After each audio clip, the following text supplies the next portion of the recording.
영적 전쟁이라고 그러니까 뭐 굉장한 전쟁을 하는 것 같은 이런 느낌을 사실 받고, 이게 굉장히 좀 낯설게 느껴지는 감도 없지 않아 있지만은, 사실 이 영적 전쟁이라는 것은 매일 우리의 삶 속에서 일어나는 일입니다. 크고 작은 전투가 늘 벌어지죠. 우리가 조금 뭐가 잘 되면 기분이 좋았다가 조금 안 되면 우리 마음이 낙담되고, 또 기분이 나빠지고, 또 짜증이 나고, 조금 바쁘고 하면 스트레스를 받고, 또 그런가 하면은 큰 유혹이나 시험이 닥쳐오고, 때로는 핍박이 닥쳐오고, 때로는 여러 가지 환경 가운데서 우리가 눌림을 받고, 또 사람들과의 관계 가운데서 우리가 시험이 들고 하는 그런 여러 가지 문제들이 계속해서 일어나는 거죠. 그때마다 우리가 낙담하고 넘어지고 쓰러지고 지치고 이렇게 하다가 다시 일어나고 이렇게 해서는 안 되겠죠. 그때마다 주님 앞에 나가서 기도하고, 영적 싸움인 것을 우리가 즉각적으로 우리가 캐치하고, 그것을 우리가 깨닫고, 그리고 강력하게 기도하고 말씀 붙들고 다시 일어나야 되는 줄로 믿습니다. 우리 옛날에 목회할 때 보면은 거기 우리 장모님이나 안수 집사님 나와서 이제 대표기도 하실 때 항상 그 대표기도 어떻게 하시냐면, 할렐루야 하나님 아버지, 지난 한 주간도 저희들 넘어지고 쓰러지고 깨지고 부서지고 그러다가 오늘 주님 앞에 나왔습니다, 이렇게 항상 기도하는 거예요. 그래서 한번 제가 재직 훈련할 때 그랬습니다. 우리가 보통 한 주일 살아가면서 넘어지고 쓰러지고 깨지고 그럴 때가 많지만, 그래도 가끔가다 한 번씩은 할렐루야 하나님 아버지, 지난 한 주간도 주 안에서 승리하게 하심을 감사합니다. 어려움이 있었지만 저희가 이길 수 있게 하시면 감사합니다. 뭐 그런 기도도 좀 나와야 되지 않냐, 그렇게 좀 농담 삼아 그랬는데, 실제로 우리들의 삶 자체가 고달프고 피곤하고 매일매일 또 그 세상에 나가서 살아가는 삶이 쉽지 않죠. 그래서 영적 싸움은 이거는 굉장히 끊임없이 일어나는 그런 싸움입니다. 우리 1번부터 지금 벌써 6번 나왔는데, 지난 5번 뭐 한 건지 다 여러분 잊어버리셨겠지만, 다시 한번 또 가서 교재를, 그래서 저는 이렇게 예쁜 교재를 만들어주면 이걸 좀 꼭 집에 가서 철을 해놓는 그런 모범생이 좀 있으면 좋겠어요. 해놓으신 분 혹시 계십니까? 할렐루야. 아유. 정영자매님 나온 지 얼마 안 됐는데도 벌써 철을 해놓기 시작했는데, 이제 여기 영적 전쟁이 끝나면 딱 이렇게 또 다시 이제 좀 아주 옛날에 했던 거 새롭게 해서 한번 전체적인 우리 예수 믿는 사람의 도리, 또 우리가 신앙생활하고 경건생활하는데 필요한 것들, 이런 것들을 다시 한번 또 정리해 보려고 합니다. 한번 쭉 모아놓고 때 날 때마다 다시 들여다보면 굉장히 좋아요. 우리 미국에서 우리 유튜브로 이것을 듣는 우리 옛날 우리 성도님 집사님은 나한테 카톡을 보내가지고 그거 좀 이메일로 좀 PDF 같은 걸로 해서 좀 보내주면 어떠십니까? 이렇게 저한테 얘기해서 제가 여기서 보내주면 그래서 프린트아웃 해갖고, 그런 사람도 있는데 말이죠. 예?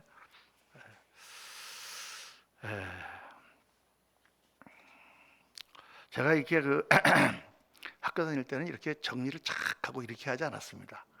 제가 원래 순발력으로 시험 보고 그러는 사람이라서 그냥 확 정리도 제대로 안 해놓고 뭐 막 이랬는데, 이상하게 이게 신학교를 들어가고 예수님을 믿고 나서는 이렇게 정리하는 버릇이 생겼어요. 이게 제가 많이 변했습니다.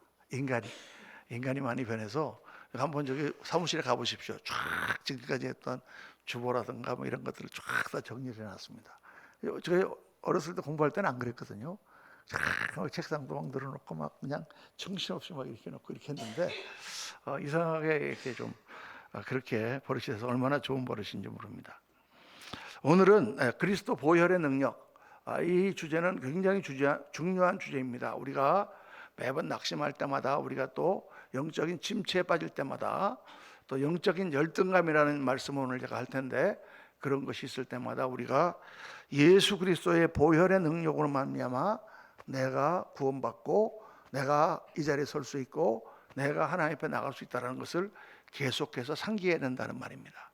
우리 로마서 8장에 유명한 말씀 우리 같이 한번 읽어보겠습니다. 우리 다 같이 한번 읽습니다. 시작.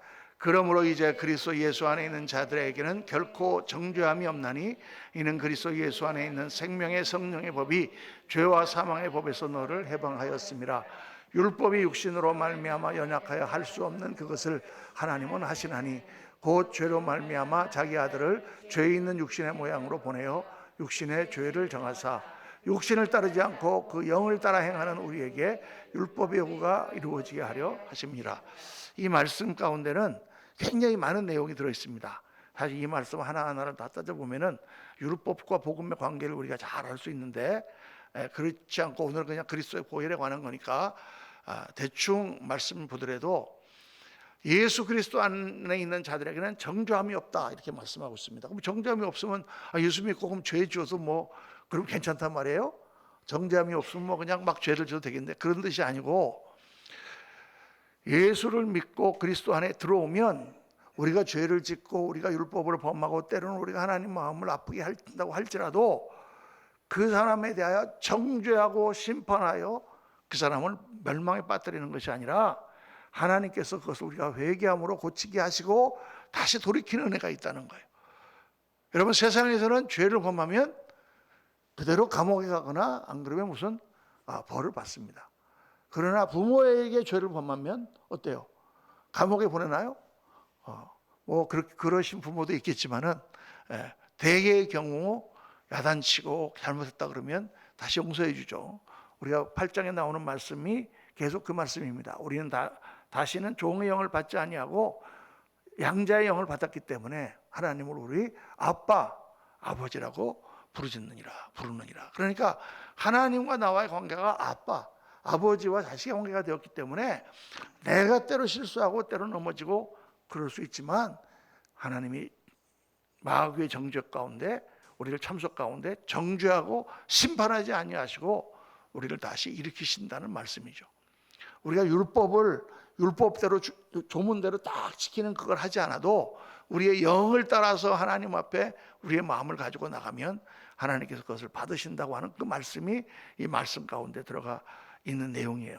그래서 신앙생활을 하면 종종 우리에게 찾아오는 영적 침체, 영적인 낙담, 영적인 열등감, 이런 것들을 어떻게 우리가 이길 것인가. 우리가 신앙생활하다 보면 항상 기뻐하라, 쉬지 말고 기도하라, 범사에 감사하라, 항상 성령으로 충만하라, 술 취하지 말라, 이는 방탕한 것이니 오직 성령의 충만을 받으라. 우리가 막 할렐루야 이렇게 돼야 되죠. 우리 현미 간사님처럼 항상 저래야 되는데, 가끔 가다 보면은 현미 간사님도 팍 죽어가지고 막 이러고 있는데, 그러니까 아무리 영적으로 충만하고 막 그래도 낙담할 때가 있습니다. 목사는 강단에서 갖고는 그렇게 할 수가 없으니까 강단에서는 얼굴이 빛나고 할렐루야 그런 거지만 또 집에 가갖고는 낙담할 때가 있다고 말이죠. 근데 우리가 영적 침체의 원인이 되게 어떤가 하면은 되게 이런 경우입니다. 첫째는 영적인 나태함. 우리가 영적인 그러한 훈련과 운동을 게을리할 때, 예배일 참석을 등한히 한다거나 말씀을 읽고 기도하는 생활을 우리가 잘 하다가 등한히 하고 나태해지면 우리가 점점 나도 모르게 근육의 힘이 빠지는 것처럼 영적인 힘이 빠지고 하나님과 관계가 멀어지죠. 두 번째는 우리의 결심이 무너지는 것입니다. 내가 어떤 일을 하려고 탁 하고 내가 이제부터는 정말 이런 일을 하지 말아야지 딱 했는데 소인작심 불과 3일. 저의 경우를 보니까 일도 안 되더라고. 하루도 안 돼가지고 결심이 깨지고 이런 거 보면은 굉장한 자괴감이 옵니다. 야, 나는 이런 사람밖에 안 떴나. 정말 내가 결심하고 이렇게 하려고 그러는데 하나님 도와주시지, 도대체 하나님은 안 도와주시나. 내가 이렇게 해도 안 되는구나. 나는 안 되는 사람이구나. 이렇게 생각하게 된다고 말이죠. 그렇게 생각하는 경우가 많아요. 제가 이렇게 옛날에 성도님들 만나보고 상담해 보면, 목사님 저는 안 돼요. 안 되긴 왜 안 돼? 안 되는 게 어디 있어? 믿는 자에겐 능치 못함이 없니라. 할렐루야, 잘 외우시네. 능치 못함이 없나는데 안 되는 게 어디 있어요? 다 되지. 세상 사람들도 다 할 수 있다 하고 다 하는데 왜 예수 믿는 사람들이 하나님이 함께 하시는데 안 되겠습니까? 우리 옛날에 제가 목회 초창기에 주한장로교회 나경일 목사님, 그분하고 굉장히 자주 만날 기회가 있었고 또 그분이 와서 세미나도 많이 하고 그렇게 많이 은혜를 많이 끼쳤는데, 그분이 참 재밌는 얘기 해주셨어요. 나경일 목사님이 큰 교회 목사님 아닙니까? 전도도 많이 하시고. 그런데 자기가 신학교를 들어갔는데 너무 설교를 못했다는 거예요. 그리고 말 더듬이 있어요, 이분이요. 말을 이렇게 더듬이 갖고 막 다다다다 하면서 이렇게 막 이렇게 그렇게 했다는 거예요. 그래서 또 그냥 그런데 한 번은 이렇게 목사님이 새벽 예배에 처음으로 설교를 해보라 그래갖고 그냥 고민을 하면서 설교를 해갖고 딱 써갖고 나갔는데 그냥 하다가 글을 읽다가 어떻게 잘못해갖고 페이지가 이렇게 2페이지하고 3페이지하고 이렇게 뒤집어져 버렸대요. 그러니까 그러지 않아도 말을 더듬고 그렇게 헤매는데 이게 3페이지 갑자기 나오니까 이렇게 돼갖고 막 당황해갖고 그냥 어떻게 그걸 했는지 모르게 하여간 한 20분 설교를 하고 나왔는데 목사님이 딱 부르시더래요. 그래가지고 딱 부르니까 야, 내가 아무리 설교 못한다 그래도 야, 그게 뭐냐? 그래서 이렇게 있으니까 나가. 그러는데 그때 그분이 교회를 나가라 그러는 건지 방을 나가라 그러는 건지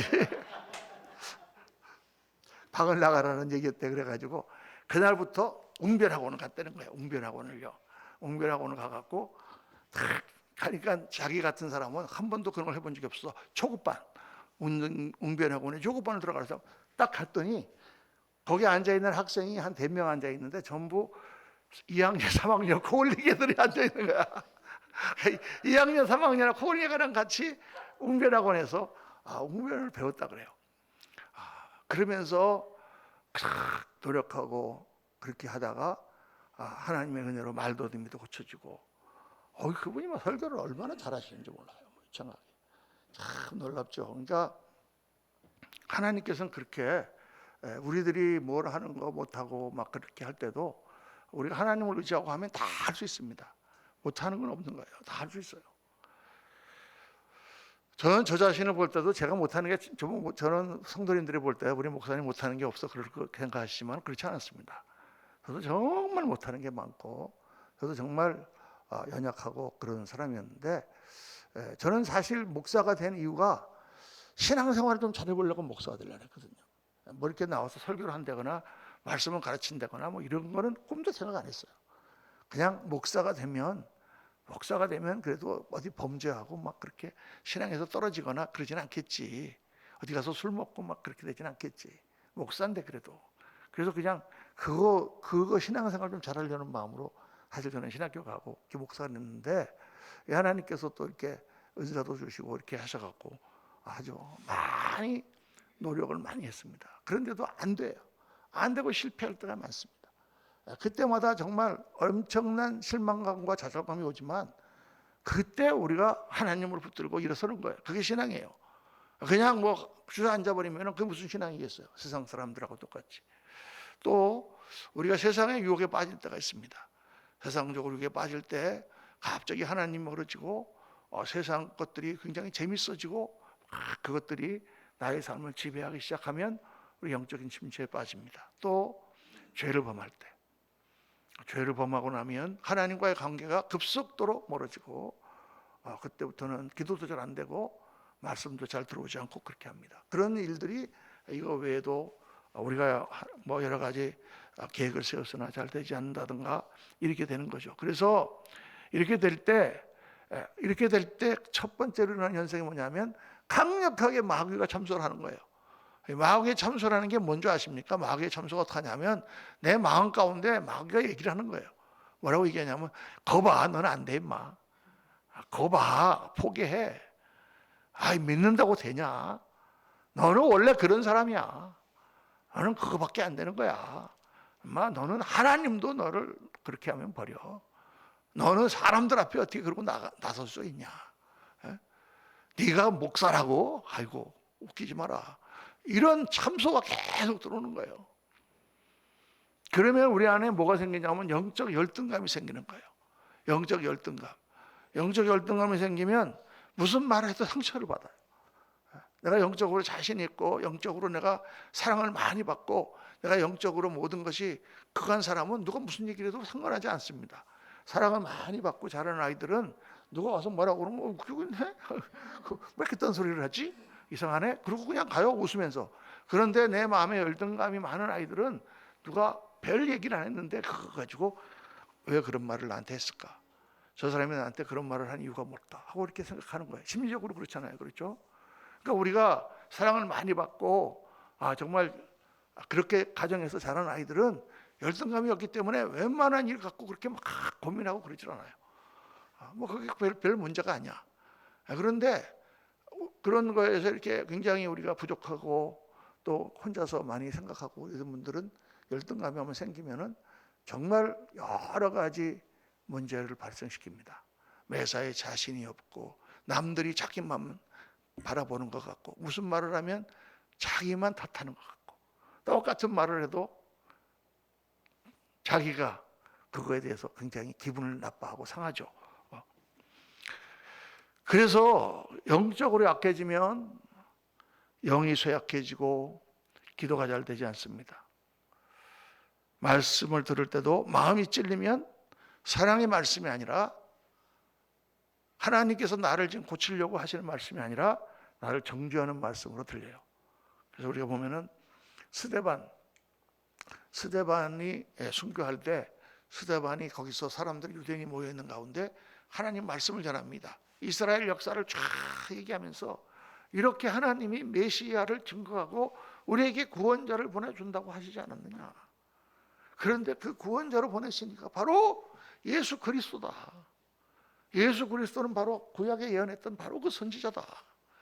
그거를 쫙 스데반이 정말 기가 막힌 그런 논리로 원고도 보지 않고 쫙 설명한 거예요. 그래 성경에 보니까 성경이 어떻게 했냐면 저희가 이 말을 듣고 마음에 찔려 그랬거든요. 그 예수를 우리가 못 받아주겠구나. 마음에 찔려. 말씀을 듣고 마음에 찔려. 그러면 어떻게 해야 될까요? 그러면 회개를 해야지. 그런데 그를 향하여 이르를 갈거늘 이렇게 됐단 말이에요.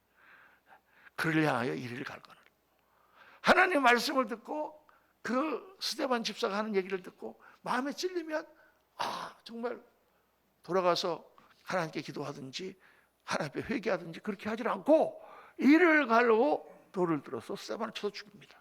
딱 하게 되는 거예요. 이게 바로 영적 열등감의 특징이에요. 그러니까 우리 성도님들 가운데 이렇게 설교를 해서 제가 좀 강한 설교를 하거나 무슨 말씀을 하잖아요. 그러면은 영적 열등감에 있는 성도들은 그거를 굉장히 상처로 받습니다. 그래가지고 꼭 나갈 때 딱 한 번은 그냥 저를 쳐다보면서 목사님 그거 저 들으라고 한 얘기죠? 그래서 그럼 성도님 들으라고 제가 하지 그러면 어디 허공에다 대고 어디 누구한테 들어? 지금 제가 얘기하는 게 누구 들으라고 하는 얘기요? 여러분들 들으라고 하는 얘기에 다 여러분들 다 들으라고 하는 얘기예요. 그래서 어떤 경우에는 어떤 성도에게 그 메시지를 전할 때가 있어요. 그 성도가 꼭 그 얘기를 하려고 한 건 아니지만은 이 성도는 내가 볼 때 그 경우에 해당돼. 그러면 여기 있으면 제가 일부러 이쪽을 보고 얘기합니다. 이런 경우도 이렇게 얘기를 하고 일부러 그렇게 하죠. 그런데 끝나고 나서 이제 그게 왜 나 들으라고 하는 얘기냐 이렇게 하는 분들은 영적 열등감이 있어 그런 거예요. 항상 자기가 그런 거에 대해서 죄책감이 있고 그런 거에 대해서 자기가 부족하다고 느끼고 있고 또 그런 거 때문에 자기가 신앙생활에 문제가 있기 때문에 그렇게 되는 것입니다. 그래서 사랑을 많이 받는 자녀들은 특징이 뭐냐면 한참 부모에게 혼나고도 이제 그러지 마 앞으로 알았어. 그러면 네 알았어요. 그러면 이번 한 번은 아빠가 용서해 줄 테니까 다시는 그러지 마. 그러면 네. 그리고 이제 저쪽 가서 세수하고 와. 그러면 네 하고 세수하고 와서 금방 아빠 그러고 가서 끌어안습니다. 우리 막내딸이 잘 그러거든요. 우리 집사람은 그걸 보고 쟤는 정말 애가 이상한 애야. 속도 좋네. 자기 생각에는 그러면은 하루 정도는 말도 안 하고 이렇게 좀 시무룩하게 있을 것 같은데 지금 다 그거 끝나고 나서 불과 1분도 지나지 않았는데 다시 와서 아빠 끌어안고 막 그러는 거 보면 이상한 애라는데 이상한 게 아니라 아빠에 대한 사랑에 대한 확신이 있기 때문에 그렇죠. 아빠 용서에 대한 확신이 있고 아빠의 사랑에 대한 확신이 있기 때문에 그런 거예요. 우리 아빠는 저렇게 화를 냈지만은 야단을 쳤지만 그러나 그게 자기가 미워서 그런 게 아니다. 그런 확신이 있으니까 그게 정말 좋은 거예요, 여러분. 근데 하나님도 그러시단 말이에요. 하나님이 우리 아버지신데 하나님이 우리를 야단치기도 하고 때로는 징계하시고 때로는 혼내시지만은 그런 하나님 우리를 미워서 그러시겠어요? 그러니까 빨리 기도하고 이렇게 하나님 앞에 나가는 게 좋습니다. 하나님 앞에 털어놓는 거예요, 여러분. 저는 꼭 이 간증을 너무 그 생각만 하면 가슴이 제가 아파요. 제가 전도사 때 제가 이제 브롱스라고 아주 거기 굉장히 험한 동네에 있는 교회에 전도사를 제가 했습니다. 근데 이제 새벽 기도를 아침마다 신학교에서 나가는데 새벽 기도 나가면 우리 황지연 집사라고 있어요. 지금 미시간에서 너무 결혼해서 애둘 낳고 너무 잘 사는 집사가 있는데 그때 이제 그 교회에 나오는 처녀 집사입니다. 처녀 집사인데 이 집사님이 환경이 어려워요. 환경이 어려워서 그냥 온 가족이 다 박살났어요. 그러니까 아버지는 영주권도 다 없으니까 영주권이 없어가지고 지금 어떻게 영주권 신청을 하다가 두 군데서 잘못 내갖고 FBI가 막 잡으러 다니고, 그다음에 또 엄마는 식당에서 일하는데 그냥 몸이 아프시고, 동생이 있는데 한국에 하나 있는 애는 사고를 쳐가지고 막 소년원에 들어갔다 나오고, 막내가 하나 똑똑한 놈이 있는데 걔는 멕시코에서 담 넘어 들어오다가 잡혀갖고 추방되고, 그러다가 다시 담을 넘어가지고 오고, 오만 개 지금 막 엉망진창으로 돼 있는 거예요. 막. 그러니까 그냥 자매가 아침에 새벽에 나오면은 하루 종일 자기는 나가서 내일 가게에 나가서 내일 하는 거예요. 그 냄새 맡으면서 매일 가는데 원래 명랑하고 좀 이렇게 그 모양은 이렇게 이쁘거나 이렇게 이런 자매는 아니고 굉장히 좀 자유분방하게 그렇게 생겼지만은 그래도 하여간 명랑하고 항상.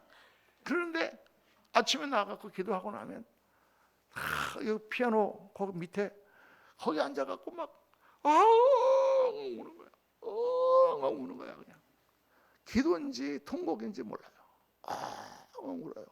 그러니까 내가 빨리 목사님 가시고 내가 빨리 문 잠그고 가야 되는데 빨리 가서 신학교 가서 공부해야 되는데 그 자매가 안 가니 내가 갈 수가 없잖아. 1시간을 그러고 앉아서 기도를 하는 거예요. 울면서. 그러면 난 뒤에 앉아가지고 끄박끄박 졸면서 이제 기도하다가 졸다가 이제 저거 빨리 자녀가 끝나야 문 닫고 갈 텐데 그러고 있으면은 다 기도 다 끝나고 그냥 눈물 닦고 딱 나오면서 할렐루야 전도사님 할렐루야. 그리고 이제 저는 그때 굉장한 영적인 소전을 받았습니다. 정말 모든 게 무너지고 모든 게 어렵고 정말 저렇게 힘든데 그 고통을 사람들한테 티를 내거나 사람들한테 얘기하지 않고 하나님 앞에 나와서 다 쏟아내는 거예요. 인사이드 아웃. 다 주머니를 털어내듯이 다 털어내고 하나님 앞에 다 기도하고 통곡을 다 드리고 난 다음에는 할렐루야 그러고 하나님 역사하셔서 그 다음에는 한국에 들어가가지고 정말 똑똑개비 같은 좋은 남자를 만나갖고 들어와서 결혼을 해서 들어왔고, 아버지는 영주권이 나왔고 또 그 동생도 다 미국에 들어와서 좋은 사람이 결혼했고, 그 아들은 불법 체류자인데도 공부를 잘해가지고 대통령상 받았어요. 미국에서. 진보가 워낙 좋았다 그래가지고 그래서 좋은 대학교 들어가고 지금은 저기 하여간 다 잘 삽니다. 정말 그 믿음으로 승리한 그런 자매예요. 그러니까 우리가 하나님과 나와의 관계가 그렇게 되면 참 좋은 거예요. 하나님은 나의 모든 기도를 다 들어주시는 분, 그분은 나의 모든 통곡을 다 받아주시는 분, 그분은 나의 모든 아픔을 다 이해하고 만져주시는 분, 그분은 나의 오늘 모든 나의 죄를 다 아시고 나의 마음의 완악함을 아시고 나의 부족함을 아시고 나의 연약함을 아시고 나의 변덕스러움을 아시고, 그러나 나를 창세전에 택하여 자녀 삼으신 나의 하나님 아버지, 그렇게 하나님 앞에 나가서 하나님께 쏟아놓고 하나님과 대화하고, 그리고 세상 사람들 앞에서는 항상 기뻐하라, 쉬지 말고 기도하라, 범사에 감사하라, 그렇게 살아가는 그런 신앙이 정말 참 좋은 신앙입니다. 그래서 문제는 우리의 심령에 있다. 영적 싸움은 바로 이 씨 뿌리는 자의 비유를 주님 말씀하시는데, 씨 뿌리는 자의 비유라기보다는 네 가지 마음밭의 비유라고 하는 게 나을 것 같아요.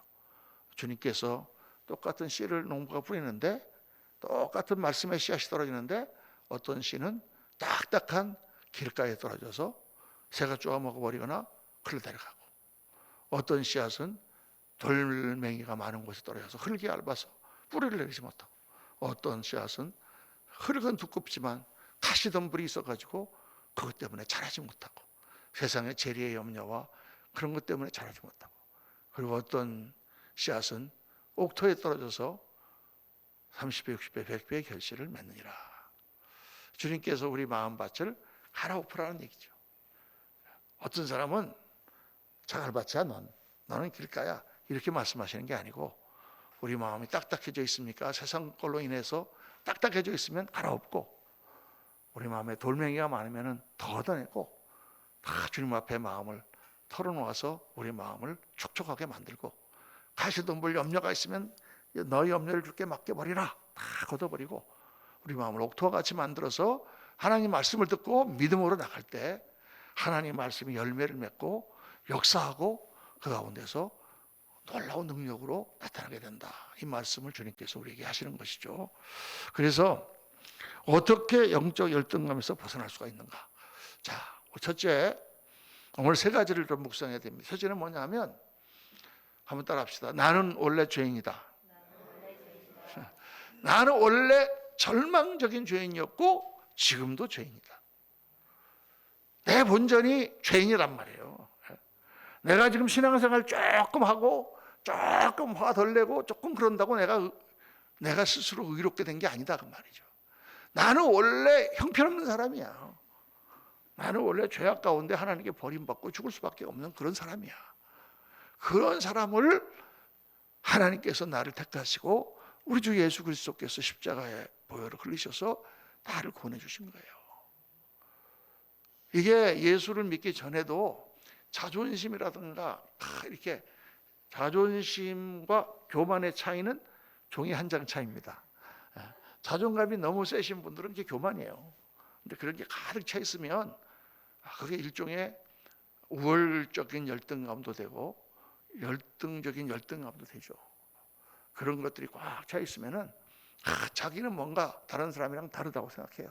그런데 성경에 의인은 없나니 하나도 없다 그랬어요. 모든 사람이 악을 범하였음에 하나님의 영광에 이르지 못한다라고 성경은 말씀합니다.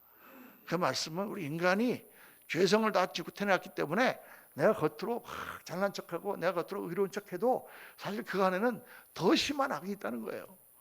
세상에서 예수님이 오실 때 세리와 창기들은 다 사람들이 손가락질하는 그런 죄인이었기 때문에 죄가 너무나 극명하게 드러나서 그냥 예수님을 붙들고 죄사함을 받고 그랬지만은, 바리새인들은 자기의 의로 꽉 차 있어가지고 실제로는 더 큰 죄인인데, 더 큰 위선자고 더 큰 죄인인데도 자기의 의를 가려서 자기가 의인이라고 생각하고 있는 사람들이 바로 바리새인들이거든요. 그래서 세례 요한이 온 겁니다. 회개하라, 천국이 가까웠느니라 하고 세례 요한이 외친 거죠. 죄를 드러낸 것입니다. 그래서 애초에 나의 의라는 건 없는 거예요, 여러분. 그런데 우리가 자꾸 착각을 하거든요. 자꾸 착각을 하니까 어떤 생각이 듭니까? 다른 사람을 판단하는 거예요. 자꾸. 아우, 저 사람은 왜 저러지? 아우, 그 사람은 왜 그러지? 이거는 막 수시로 우리에게 오는 거예요. 기도하면은 나도 죄인인데 하나님 용서해 주세요. 그랬다가도 금방 또 이렇게 조금 얼굴 들고 돌아서다 보면은 또 저 사람은 왜 그러지? 그러면 한번 가만히 들여다보세요. 옛날에 나는 안 그랬나?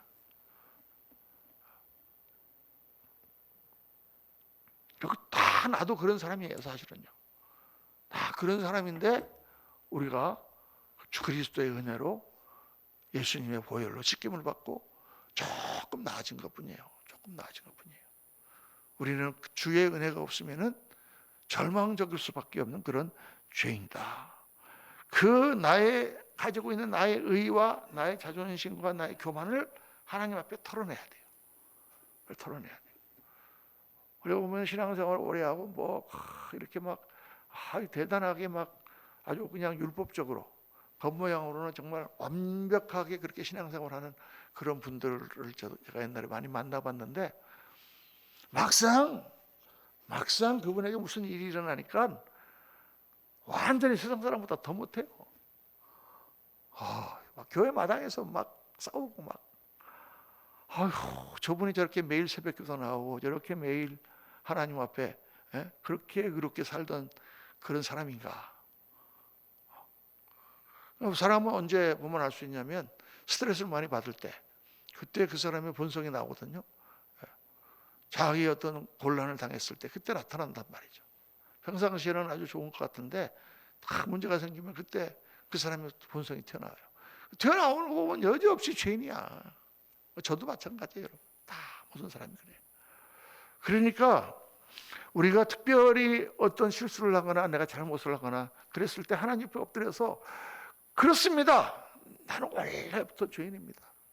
내가 원래 가망 없는 사람인데 하나님께서 나를 특별히 봐주셔서 나를 사랑하셔서 나를 구원해주셨습니다 하고 고백을 하세요. 납작 엎드리세요, 여러분. 그래야지 하나님께 불평을 버리고, 나의 의가 생기면 불평이 생겨요. 왜 이렇게 해야 되지? 왜 이렇게 막 교회를 이렇게 하지? 왜 이렇게 막 이런 식으로 하지? 이런 불평이 생긴단 말이에요. 그게 뭐예요? 다 나의 의가 쌓여서 그런 거예요.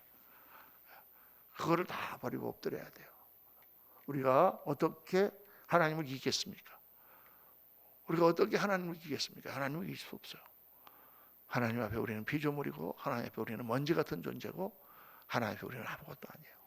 그러니까 무슨 일이든지 하나님 앞에 엎드려서 내가 죄인인 것을 자복하고 다시 엎드리면 그 처음 사랑이라고 하는 게 바로 그 자리에서 다시 하나님께서 회복시켜 주세요. 원래 내가 예수님 만났던 그 자리에서 다시 나를 회복시켜 주십니다. 둘째, 십자가 보혈의 은혜를 붙드는 것입니다. 여러분, 신앙은 십자가 보혈의 은혜에 매달리는 거예요. 우리의 의는 없기 때문에 내가 천국 가고 내가 지금 하나님 앞에 가는, 그거는 내가 좀 다른 사람보다 나은 사람이라서가 아니라 예수님의 십자가의 보혈이 있기 때문에 내가 가는 거예요. 그것밖에 없는 거예요, 우리는요. 다른 거는 아무것도 없는 거예요. 흉악한 죄인인데, 새까만 죄인인데 그리스도께서 보혈로 나를 씻어주시고 나를 데리고 가시는 거예요. 그러니까 그거를 우리 자꾸 잊어버린단 말이에요. 그래서 내가 뭔가 이것을 쌓아서 내가 뭔가 이거를 이루었다라고 자꾸 생각을 한다 그 말이죠. 그러니까 좌절감이 오고 낭망이 오는 거예요. 애초부터 당신이 하는 게 아니야. 애초부터 당신이 그걸 시작한 것도 아니고 당신이 이룬 것도 아니야. 당신은 옆에서 그냥 거들기만 한 거야. 그런데 하나님께서 하시는 거야. 그러면 뭐예요? 실망할 것도 없어. 애초부터 그게 아니니까. 애초부터 우리는 없었던 것부터 시작했어요. 예수 안 믿는 사람이지만 옛날에 조중훈 씨라고 있었잖아요.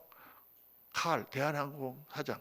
그분이 칼 하기 전에 한진 해운이라는 거 갖고 한진 해운 하기 전에 한진 버스라 그래갖고 우리나라의 고속버스가 제일 처음 생겼을 때 인천에서 서울 가는 한진 고속버스 했거든요. 그레이하운드하고 한진하고 딱 두 개였어요, 그때. 근데 원래 그분이 뭐였냐면 6.25 때 미군이 들어왔을 때 트럭 2대 가지고 미군 부대에 들락날락거리면서 자재 나르는 일을 했어요. 그러다가 어느 날 미군이 미군 부대 수송으로 이렇게 해갖고 왕창 물건을 수송해야 되는데 갑자기 무슨 연락이 잘못돼갖고 미군 트럭이 딴 데 가버리는 바람에 못 온 거예요. 트럭이 한 10몇 대가 필요한데. 그러니까 맨날 트럭 갖고 들럭거리는 그 미스터 조를 보고 거기에 있는 그 공병대 그 사람이, 미스터 조, 내가 지금 트럭 지금 한 20대 필요한데 당신 이거 짐 날라줄 수 있어? 이 조중훈 씨가 트럭 자기는 몇 대 갖고 있어요? 2대밖에 없는데 딱 그렇게 얘기하니까 Yes, I can. 내가 한다. 그리고는 나가가지고 막 여기저기 친구들한테 전화 걸고 막 아는 사람한테 전화 갖고 트럭을 갖다가 20몇 대를 동원을 해가지고 그걸 날른 거예요. 그래갖고 그 사람 눈에 들어서 그때부터 그 수송을 미군 부대의 물건 수송을 담당하기 시작해갖고 돈을 벌기 시작해서 그 사람이 그렇게 대한항공의 회장이 됐다는 전설 따라 삼칠 얘기입니다. 그런데 무슨 얘기를 하려고 그러냐면 그분 무슨 책을 보니까 거기 그래요. 중간에 하다가 무슨 사고가 나잖아요. 갈기가 뭐 그렇게 뭐 가다가 납치되기도 하고 뭐 폭발하기도 하고 사고가 나고 다 그러면은 그 회장이 항상 그런데, 너무 걱정하지 마. 내가 원래 트럭도 돼갖고 시작했어. 나는 그 말이 굉장히 와닿더라고. 뭐 지금 비행기가 뭐 전보기가 뭐 수백 대고 막 그렇게 하지만 원래 트럭도 돼갖고 시작했어. 거기가 내 본전이야. 다 날아가고 트럭도 돼만 있어도 나는 성공한 거잖아요. 그렇죠? 그리고 영적으로 적용해 보면 원래 우리가 트럭도 없이 시작한 사람들이 우리는, 우리의 위는 없어. 원래 우리는 아무것도 없이 시작한 사람들이에요. 그러니까 주님께서 이만큼을 해주신 것도 얼마나 감사해요. 하나님께서 우리를 사용하시는 것만도 감사하고, 그러니까 그 십자가 보혈의 은혜를 붙들어라. 그러니까 사탄의 공격 참소는 수치심을 유발하는 거죠. 그러니까 내가 무슨 이렇게 이렇게 목사로 전도사로 이렇게 하다가 무슨 죄를 저지르고 나면 다른 사람들은 모르겠지만은 난 너무 부끄럽잖아요. 그렇죠? 사탄 마귀가 막 공격하는 거예요. 야, 너 뭐 어제 그러고 나서 오늘 뭐 뻔뻔스럽게 또 설교를 한다고 강단에 서냐? 네가 인간이냐? 철면피를 썼냐? 뭐 이렇게 계속. 그러니까 그런 공격이 참소가 온단 말이에요. 그런데 그때 우리는 하나님 앞에 고백하는 거예요. 아니야, 나는 원래 죄인이야. 내가 의로워서 그런 게 아니고 나는 원래 죄인인데, 원래 사람들 앞에 설 수 없는 죄인인데 예수님의 보혈로 나를 씻어주셔서 내가 설 수 있었던 거야. 원래 나는 죄인인데, 교회 나가서 예배 드릴 수 없는 죄인인데 하나님이 은혜 주셔서 내가 나가서 예배를 드릴 수 있었던 거야. 그렇죠, 여러분. 그런 거예요.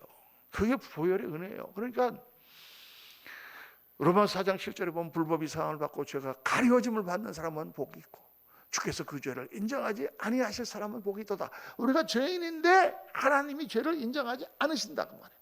왜? 예수님의 보혈이 우리를 덮고 있기 때문에. 시편 1편 이사야서 1장 18절 다 같이 한번 읽습니다. 여호와께서 말씀하시되 오라 우리가 서로 변론하자. 너희 죄가 주홍 같을지라도 눈과 같이 희어질 것이요 진홍같이 붉을지라도 양털같이 희게 되리라. 내가 무슨 회개를 많이 하거나 내가 착한 일을 해서 내가 붉어지는 게 아니고, 내가 지금 주홍같이 붉은 그런 죄가 있는데 이게 내가 지금 열심히 노력한다고 이게 지워지는 게 아니라 그 말이에요. 하나님께서 우리의 예수님의 보혈로 우리의 죄를 씻었기 때문에 내가 지워지는 거지. 말씀을 또 하나 보면은 시편 103편 10절에 우리의 죄를 따라 우리를 처벌하지는 아니하시며 우리의 죄악을 따라 우리에게 그대로 갚지는 아니하셨으나 이는 하늘이 땅에서 높음 같이 그를 경외하는 자에게 그의 인자하심이 크심이로다. 동이 서에서 먼 것 같이 우리의 죄가를 우리에게서 멀리 옮기셨으며 아버지가 자식을 긍휼히 여긴 같이 여호와께서는 자기를 경외하는 자를 긍휼히 여기시나니 이는 그가 우리의 체질을 아시며 우리가 단지 먼지일 뿐을 기억하시미로다. 이 말이 얼마나 은혜가 되는지 모릅니다. 우리의 죄를 따라 다 갚지 않으세요. 우리의 죄를 다 묻지 않으세요. 하늘이 땅에서 높은 같이 하나님 앞에 엎드리는 자를 인자를 베푸시고 동에서에서 먼 것처럼 기억도 아니하세요. 기억도 아니하세요. 우리는 기억하고 있어도 하나님은 다 잊어버리세요. 회개하고 하나님 앞에 죄송하다 그러고 나면 다 잊어버리세요. 그러니까 우리 딸처럼 다시 아빠 그러고 다시 와갖고 뽀뽀하고 막 그러는 거란 말이에요. 아버지가 자식을 긍휼히 여기신 같이 여호와께서는 자기를 경외하는 자를 긍휼히 여기시나니 이는 그가 우리의 체질을 아시며 우리가 단지 먼지일 뿐임을 기억하시미로다. 하나님은 우리를 체질을 아세요. 우리가 그런 사람인 걸 안다 그 말이에요. 예수님의 보혈 그 은혜만이 나를 하나님께 나가게 하고 나를 사람되게 합니다.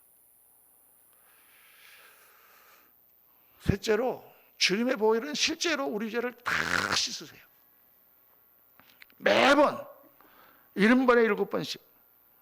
여러분 우리가 회개를 철저히 해서 용서받은 게 아닙니다. 옛날에 미션이라고 하는 영화가 있잖아요. 미션이라는 영화를 보면은 거기에 로버트 드니로가 누구랑 이렇게 하다가 형제를 칼로 찍어 죽이잖아요. 그래갖고 가톨릭 수성대로 자기가 그걸 회개하려고 막 무거운 걸 지고 막 절벽을 기어오르고 막 폭포를 기어오르면서 그 참회를 해요. 참회를 해도 그 마음에 그게 없어지지 않는다고. 그래갖고 수도원에 들어가서 수도사가 돼요. 여러분, 우리가 그렇게 해서 우리의 죄가 사해지는 게 아니에요, 여러분. 내가 회개를 많이 하면 주님께서 많이 사해 주시고, 내가 회개를 조금 하면 조금 사해 주시는 게 아니에요. 내가 그냥 하나님 앞에 진심으로 회개하면 어마어마한 보혈의 능력이 와서 우리 죄를 샥 다시 써주시는 거예요. 내가 막 빡빡 문지른다고 때가 없어지는 게 아니란 말이에요. 그냥 그 물에 들어갔다는 엄청 깨끗해지는 거야. 이게 보혈의 능력이에요. 내가 의를 좀 행해서 깨끗해진 게 아니고. 그러므로 형제들아, 우리가 예수의 피를 힘입어 성소에 들어갈 담력을 얻었나니 그 길은 우리를 위하여 휘장 가운데로 열어놓으신 새로운 살 길이요 휘장한 곳 그의 육체로다. 그래서 여러분, 왜 그러냐 하면 지금 예수님이 누구세요? 하나님이시잖아요. 하나님의 제2위 성자 예수, 하나님이 육신을 입고 이 땅에 오신 분이잖아요. 하나님이 지금 벌거벗겨 십자가에 달렸다는 것과 지금 도대체 어떤 의미인가? 도대체 하나님이 치르신 값이 얼마인가? 하나님이 지금 우리 인간의 죄를 사하기 위해서 그 죄의 값을 대신 당하시고 치르셨는데, 여러분 무슨 잘못을 저질렀잖아요. 그러면 그 잘못에 대한 대가를 지불해야 되잖아요. 내가 뭘 사고를 냈으면 변상을 한다거나, 죄를 졌으면 감옥에 간다든가, 사람을 죽였으면 딱 사형을 당한다거나, 무슨 하여간 죄의 값을 치러야 되잖아요. 우리 안에 그 죄의 값을 갚기 위해서, 그것을 당하기 위해서 하나님께서 지불하신 대가가 도대체 얼마냐고 말이에요. 하나님이 지금 이 땅에 내려오셔서 빨가벗겨서 십자가에 달려 죽으셨다. 야, 이거는 여러분 상상할 수가 없는 거예요. 상상할 수가. 이걸 어떻게 비유를 할 수 있을지 몰라요. 대통령을 갖다가 지금 월남전을 하는데 미군이 지금 10만 명이 포로로 잡혀 있는데 대통령하고 10만 명하고 바꿨어. 포로 교환했어. 그 대통령이, 미국 대통령이 가가지고 탁 대통령들한테 빨가벗겨 갖고 전직질 당하고 빨가벗겨서 십자가에서 탁 달려 죽어, 매달려 죽어. 그렇게 합니까, 여러분? 그 값을 치르고 10만 명을 구해냅니까? 예수님이 십자가에 달리신 그림을 보면은 다 예수님이 하체에 전부 거적대기를 하나씩 걸치고 있지만은 그 당시에는 빤스가 없었습니다, 여러분. 그래서 중세에 정말 그런 그림, 어떤 십자가에서 달려신 예수님을 보면은 예수님의 막 부끄러운 부분이 다 노출된 그런 그림들도 있어요. 그게 사실이거든요. 하나님이 거기에 달리신 거예요, 지금. 빨가벗고요. 그러니까 이 하나님이 이 지불하신 그 죄값은 무한대요, 무한대요. 이건 비교할 수가 없는 거예요. 그래서 어떠한 죄도 그분 앞에 나가서 그 셈의 죄를 씻으면 정하게 되는 거예요. 그 셈의 죄를 씻으면 정하게 되겠네.